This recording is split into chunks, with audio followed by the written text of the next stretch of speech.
ನಮಸ್ಕಾರ ವೀಕ್ಷಕರೇ, ಮೊನ್ನೆ ನಿಮಗೆ ನಾನು ಒಂದು ಕುರುಮ್ ಅಂತ ಬೆಳಿ ಸಂಡಿಗೆ ಮತ್ತು ಖಾರ ಸಂಡಿಗೆ ತೋರಿಸಿದ್ದೆ. ನಾನು ಮಣಿ ವಿರೂಪಾಕ್ಷ ಮಾತಾಡ್ತಾ ಇರೋದು. ಇವತ್ತು ನಿಮಗೆ ಒಂದು ತಟ್ಟ ಸಂಡಿಗೆ ಅಂತ ತೋರಿಸ್ತಾ ಇದ್ದೀನಿ. ಇದು ತುಂಬಾ ಫೇಮಸ್ಸು. ಮಾಮೂಲಿ ಸಂಡಿಗೆ ಹಿಟ್ಟನ್ನೇ ಸ್ವಲ್ಪ ಗಟ್ಟಿ ಮಾಡಿಕೊಂಡು ಬೂದುಗುಂಬಳಕಾಯಿ ಹಾಕಿ ತಟ್ಟೋ ಅಂಥದ್ದು. ನಾನು ಏನೇನು ಸಾಮಗ್ರಿಗಳು ಬೇಕು ತೋರಿಸ್ಕೊಡ್ತೀನಿ ನೋಡಿ. ಒಂದು ಲೋಟ ನಾನು ಅಕ್ಕಿ ತೊಗೊಂಡಿದ್ದೀನಿ ಇಲ್ಲಿ. ಆಮೇಲೆ ಸ್ವಲ್ಪ ಹಸಿಮೆಣ್ಸಿಕಾಯಿ ಪೇಸ್ಟ್ ತೊಗೊಂಡಿದ್ದೀನಿ, ಸ್ವಲ್ಪ ಎಳ್ಳು ಮತ್ತು ಜೀರಿಗೆ ಮತ್ತು ನೋಡಿ ಕೊತ್ತಂಬರಿ, ಇದು ಹಸಿಮೆಣ್ಸಿಕಾಯಿ ಪೇಸ್ಟು, ಇದು ಕೊತ್ತಂಬರಿ ಸೊಪ್ಪು, ಇದು ಬೆಳೆದು ಉದ್ದಿನಬೇಳೆ ಮತ್ತು ಇದು ಬೂದುಗುಂಬಳಕಾಯಿ. ಇದನ್ನು ನಾನಿಲ್ಲಿ ತುರಿದು ಒಂದು ಕಪ್ ಇಟ್ಕೊಂಡ್ಬಿಟ್ಟಿದ್ದೀನಿ. ಮತ್ತು ರುಚಿಗೆ ತಕ್ಕಷ್ಟು ಉಪ್ಪು. ಇವಾಗ ನಾನು ಯಾವ ಥರ ಮಾಡಬೇಕು ಅಂದರೆ, ಇದನ್ನು ನಾನು ತೊಳೆದು ಇಟ್ಕೋಬೇಕು. ಇದನ್ನು ಇವತ್ತು ನೆನೆ ಹಾಕಿದ್ರೆ ನಾಳೆಗೆ ಉದ್ದಿನಬೇಳೆ ಹಾಕಬೇಕು. ಮತ್ತು ಮೂರನೇ ದಿನ ನಾವು ರುಬ್ಬಿಟ್ಕೋಬೇಕು. ಇದನ್ನು ನೋಡಿ ನಾನು ನೆನೆ ಹಾಕಿಟ್ಟಿದ್ದೆ, ಇದು ಆಲ್ರೆಡಿ ಇಟ್ಕೊಂಡಿದ್ದೆ. ಇವಾಗ ನಾನು ಇದನ್ನು ರುಬ್ಕೊಂಡು ಬಂದಿದ್ದೀನಿ ನೋಡಿ. ಇದು ಒಂದು ಲೋಟ ಅಕ್ಕಿಗೆ 1 ಸ್ಪೂನಷ್ಟು ಉದ್ದಿನಬೇಳೆ ಹಾಕಬೇಕು. ನಾನು ನಿಮಗೆ ತೋರಿಸ್ಕೊಡ್ತೀನಿ ನೋಡಿ. ಇಲ್ಲಿ ನೋಡಿ, 1 ಲೋಟ ಅಕ್ಕಿ ಮತ್ತು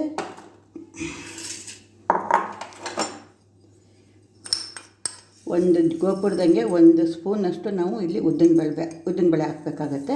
ಇದನ್ನು ನೆನೆ ಇಟ್ಕೋಬೇಕು. ನೆನೆ ಇಟ್ಕೊಂಡಾದ್ಮೇಲೆ ನೋಡಿ, ಇದನ್ನು 2 ದಿನ ನಾನು ಇಟ್ಟಿದ್ದೆ. ಆಮೇಲೆ ಇದನ್ನು ನಾನು ರುಬ್ಬಿರೋದು ಹಿಟ್ಟು ಇದು ನೋಡಿ. ಈ ಥರ ಇರಬೇಕು. ದೋಸೆ ಹಿಟ್ಟಿಗೆ ಒಂದು ಸ್ವಲ್ಪ ತೆಳುವಾಗಿ ಇಟ್ಕೋಬೇಕು. ಇದಕ್ಕೆ ನಾವು ಸ್ವಲ್ಪ ಗಟ್ಟಿ ಇರೋದಿಲ್ಲ, ತಟ್ಟ ಸಂಡಿಗೆ ಅಂತ ಹೇಳ್ತೀವಲ್ವ, ಅದಕ್ಕೋಸ್ಕರ ಇದಕ್ಕೆ ನಾವು 6 ಲೋಟ ನೀರು ಬೇಕಿಲ್ಲ. ಇದಕ್ಕೆ 4 ಲೋಟ ನೀರು ಹಾಕಿದ್ರೆ ಸಾಕು. ಇವಾಗ ನಾನು ನೀರು ಹಾಕ್ತೀನಿ. ಇಲ್ಲಿ ನೋಡಿ, ನಾನು 4 ಲೋಟ ನೀರು ಹಾಕ್ತಾಯಿದ್ದೀನಿ. ಇದು ಸ್ವಲ್ಪ ಗಟ್ಟಿ ಇರಬೇಕು, ತಟ್ಟ ಸಂಡಿಗೆ ಅಂತೀವಲ್ಲ, ಅದಕ್ಕೋಸ್ಕರ 2 3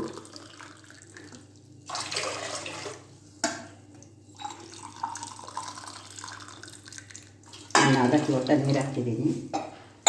ಇನ್ನೊಂದು ಸ್ವಲ್ಪ ಕುದಿಬೇಕು. ಕುದ್ಮೇಲೆ ನಾನು ಯಾವ ಥರ ಕುದಿಸ್ಬೇಕಂತ ತೋರಿಸ್ಕೊಡ್ತೀನಿ. ಇವಾಗ ನೋಡಿ, ನೀರು ಕುದೀತಾ ಇದೆ. ಇವಾಗ ಕುದಿಯೋ ನೀರಿಗೆ ನಾವು ಒಂದು ಬಟ್ಲಿಗೆ ಬೂದುಗುಂಬಳಕಾಯಿ ತುರಿ ತೊಗೊಂಡಿದ್ದೆ, ಅದನ್ನು ಹಾಕ್ತಾಯಿದ್ದೀನಿ. ಮತ್ತು ನೋಡಿ, ಕೊತ್ತಂಬರಿ ಸೊಪ್ಪು, ಹಸಿಮೆಣ್ಸಿಕಾಯಿ, ಆಮೇಲೆ ಕೂತ್ಕೊಳ್ಳಲ್ಲ ಅಂತ ನಾನು ಇವಾಗಲೇ ಹಾಕ್ತಾಯಿದ್ದೀನಿ. ಆಮೇಲೆ ಸ್ವಲ್ಪ ಇಂಗು, ಉಪ್ಪು ನೋಡ್ಕೊಂಡು ಹಾಕ್ಕೊಳ್ಳಿ, ನಿಮಗೆ ಎಷ್ಟು ಬೇಕಾಗುತ್ತೆ ಅಂತ. ನಾನು ಕಮ್ಮಿನೇ ಹಾಕ್ಬೇಕು ಯಾವಾಗಲೂ, ಒಣಗಿದ್ರೆ ಒಂದು ಸ್ವಲ್ಪ ಉಪ್ಪಾಗ್ಬಿಡುತ್ತೆ. ಅದಕ್ಕೊಂದು ಸ್ವಲ್ಪ ನೋಡಿ ಇಷ್ಟು ಹಾಕ್ತಾಯಿದ್ದೀನಿ. ಜೀರಿಗೆ ಮತ್ತು ಎಳ್ಳು ಆಮೇಲೆ ಹಾಕೊಂಬಿಡೋಣ. ಇವಾಗ ಇನ್ನೊಂದು ಸ್ವಲ್ಪ ಕುದಿಬೇಕು. ಇದನ್ನೆಲ್ಲ ಹಾಕಿದ್ನಲ್ಲ, ಸೊ ಇನ್ನೂ ಸ್ವಲ್ಪ ಇದಾಗಿದೆ ನೋಡಿ. ಇದು ಕುದೀತಾ ಇದೆ. ಇವಾಗ ನಾವು ಹಿಂಗೆ ಹಾಕ್ಕೋಬೇಕು. ಮಾಮೂಲಿ ಬೆಳಿ ಸಂಡಿಗೆಗೆ ನಾವು ಮಾಡ್ತೀವಲ್ಲ, ಅದೇ ಥರ ಮಾಡಬೇಕು. ಒಂದು ಸ್ವಲ್ಪ ನೀರು ಕಮ್ಮಿ ಹಾಕ್ಕೊಂಡ್ರೆ ಆಯಿತು. ಬೂದುಗುಂಬಳಕಾಯಿ ಒಂದು ಸ್ವಲ್ಪ ಎಕ್ಸ್ಟ್ರಾ ಹಾಕ್ತೀವಿ ನಾವು, ಅಷ್ಟೇ.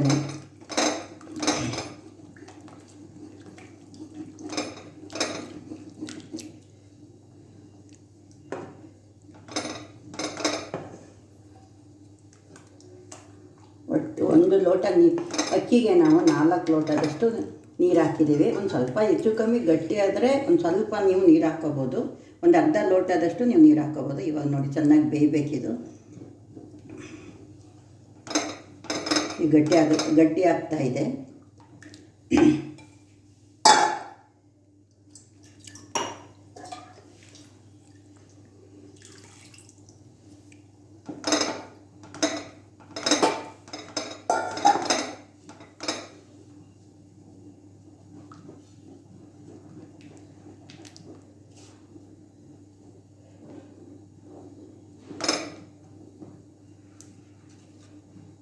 ಒಂದು 5 ನಿಮಿಷ ಕುದಿಬೇಕು. ಇವಾಗ ಇನ್ನೂ ಕುದಿ ಬಂದಿಲ್ಲ. ಕುದಿ ಬಂದ ಮೇಲೂ ನಮಗೆ ಒಂದು 5 ನಿಮಿಷ 10 ನಿಮಿಷ ಬೇಯಬೇಕಾಗತ್ತೆ. ಇವಾಗ ನೋಡಿ, ಆಯಿತು, ಗಟ್ಟಿ ಆಗ್ತಾ ಬಂತು.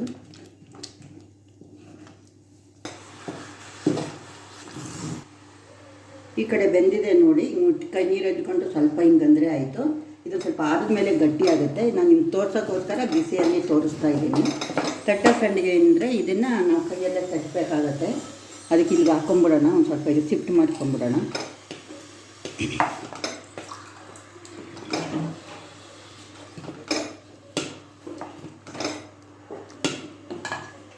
ಇದಾಗಿದೆ. ಇದನ್ನು ಆಫ್ ಮಾಡ್ತಾಯಿದ್ದೀನಿ. ಒಂದು ಸ್ವಲ್ಪ ಜೀರಿಗೆ ಹಾಕ್ಕೋತಾ ಇದ್ದೀನಿ. ಆಮೇಲೆ ಒಂದು ಸ್ವಲ್ಪ ಎಳ್ಳು ಹಾಕ್ಕೋತಾ ಇದ್ದೀನಿ. ಮಿಕ್ಸ್ ಮಾಡ್ಕೊಂಬಿಟ್ಟು ಇದನ್ನು ನೀಟಾಗಿ ಎಲ್ಲ ನೀಟಾಗಿ ಕಲಿಸ್ಕೊಂಬಿಡಿ.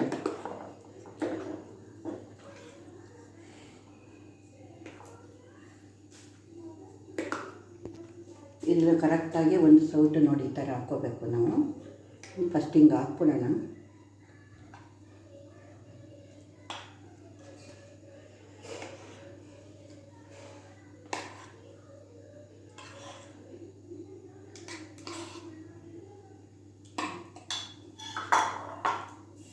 ಒಂದು ಸ್ವಲ್ಪ ನೀರು ಎತ್ಕೊಂಡಿದ್ದೀನಿ ನೋಡಿರಿ. ಈ ಥರ ನಾವು ನಿಪ್ಪಟ್ಟು ರೊಟ್ಟಿ ತಟ್ತೀವಲ್ಲ ಆ ಥರ ಸ್ವಲ್ಪ ರೊಟ್ಟಿ ಎಷ್ಟು ದಪ್ಪಕ್ಕೆ ನಾವು ತಟ್ಟಬೇಕಾಗತ್ತೆ.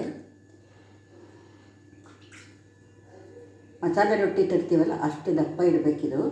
ಒಣಗಿದ ಮೇಲೆ ಸ್ವಲ್ಪ ತೆಳುವಾಗುತ್ತೆ. ಆವಾಗ ನಾವು ಇದನ್ನು ಓವನಲ್ಲಿ ನಿಮಗೆ ಎಣ್ಣೆ ಬೇಡ ಅಂದರೆ ಸುಟ್ಕೊಂಡು ಸಹ ತಿನ್ಬೋದು. ಸ್ವಲ್ಪ ಹುಳಿ ಮತ್ತು ಖಾರ, ಕೊತ್ತಂಬರಿ ಸೊಪ್ಪು ಎಲ್ಲ ಇರೋದ್ರಿಂದ ತುಂಬಾ ರುಚಿಯಾಗಿರುತ್ತೆ. ಇದು ಹಳೇ ಕಾಲದ್ದು ಸಂಡಿಗೆ, ಬೂದ್ಗುಂಬಳಕಾಯಿ ತಟ್ಟ ಸಂಡಿಗೆ ಅಂತಲೇ ಇದ್ರ ಹೆಸರು. ನಮ್ಮ ಮುತ್ತಜ್ಜಿ ಮಾಡ್ತಾಯಿದ್ರು. ಆಮೇಲೆ ನಮ್ಮ ಅಜ್ಜಿ ಎಲ್ಲರೂ ಮಾಡಿ ಚೆನ್ನಾಗಿ ಬಿಸಿಲಲ್ಲಿ ಒಣಗಿಸ್ಕೋಬೇಕು. ನೋಡಿ ಇದನ್ನೇ ಎಷ್ಟು ಈಸಿಯಾಗಿ ನಾನು ಒಂದು ಲೋಟದಲ್ಲಿ ಇದು ಸುಮಾರು ಒಂದು 30 ಆಗುತ್ತೆ. ಈ ಸೈಜೇ ಮಾಡಬೇಕು. ಇದಕ್ಕಿಂತ ಚಿಕ್ಕದಾದರೆ ಚೆನ್ನಾಗಿರಲ್ಲ. ನೀವು ಓವನ್ಲು ಸಹ ಇದನ್ನು ನೀವು ಇಟ್ಬಿಟ್ಟು ಸ್ವಲ್ಪ ಅದು ಚೆನ್ನಾಗಿರುತ್ತೆ, ಸುಡುತ್ತೆ. ಎಣ್ಣೆನೂ ಸಹ ಕರ್ಕೋಬೋದು. ಈಗ ಇದಾಗಿದೆ. ಈಗ ನಾವು ಎಣ್ಣೆ ಇಟ್ಟಿದ್ದೀನಿ, ಆಲ್ರೆಡಿ ನಾನು ಇಟ್ಟಿದ್ದೀನಿ, ಕರಿತೀನಿ, ತೋರಿಸ್ತೀನಿ. ಈ ಬಿಸಿಲಲ್ಲಿ 2 ದಿನ ಒಣಗಿದ ಮೇಲೆ ನೋಡಿ ಈ ಥರ ಆಗುತ್ತೆ. ಹಿಂದ್ಗಡೆ ಸ್ವಲ್ಪ ಬಟ್ಟೆ ತಿರುಗಿಸಿ ಹಿಂದ್ಗಡೆ ಸ್ವಲ್ಪ ನೀರು ಸಿಂಕಿಸ್ಬಿಟ್ಟು ಎಡ್ಕೋಬೇಕು. ಈಗ ನೋಡಿ ಇಷ್ಟಿಷ್ಟು ಅಗಲ ಆಗುತ್ತೆ. ನಾನು ಸ್ವಲ್ಪ ಚಿಕ್ಕದೇ ಮಾಡಿದ್ದೆ. 1 ಲೋಟ ಅಕ್ಕಿಗೆ ಒಂದು 30 ಆಗುತ್ತೆ. ಈಗ ನೋಡಿ ನಾನು ಎಣ್ಣೆ ಇಟ್ಟಿದ್ದೆ ಆಲ್ರೆಡಿ. ನಾನು ಕರೆದು ತೋರಿಸ್ತೀನಿ.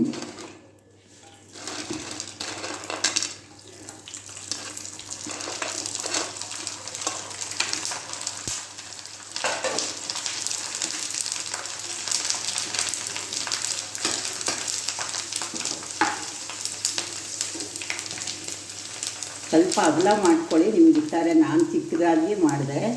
ನಿಮ್ಗೆ ಯಾವ ಸೈಜ್ ಬೇಕೋ ಆ ಸೈಜ್ ಮಾಡ್ಕೋಬೋದು. ನೋಡಿ ಇದಾಗಿದೆ. ಇಷ್ಟೇ. ತುಂಬಾ ಚೆನ್ನಾಗಿರುತ್ತೆ. ಇದು ತುಂಬ ಹಳೆಯದಾದ ಸ್ವಲ್ಪ ಕಷ್ಟ ಅನಿಸಿದ್ರೂ ತುಂಬಾ ರುಚಿಯಾಗಿ ಚೆನ್ನಾಗಿರುತ್ತೆ. ಮಾಡಿ ನೋಡಿ.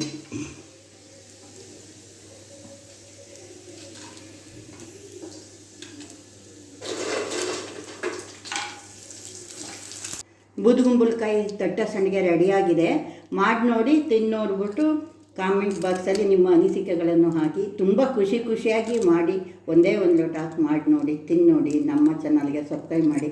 ಬಾಯ್ ಫ್ರೆಂಡ್ಸ್. ಪಾಪು ನೀ ಸಂಡಿಗೆ ಕೇಳಿದ್ದಲ್ಲ, ಕೊಡ್ತೀನಿ, ತಗೋ, ತಿನ್ನೋಡು. ಚೆನ್ನಾಗಿದೆಯಾ ನೋಡು, ಹೇಳಿ ನೋಡು. ತಗೋ ಪಾಪು.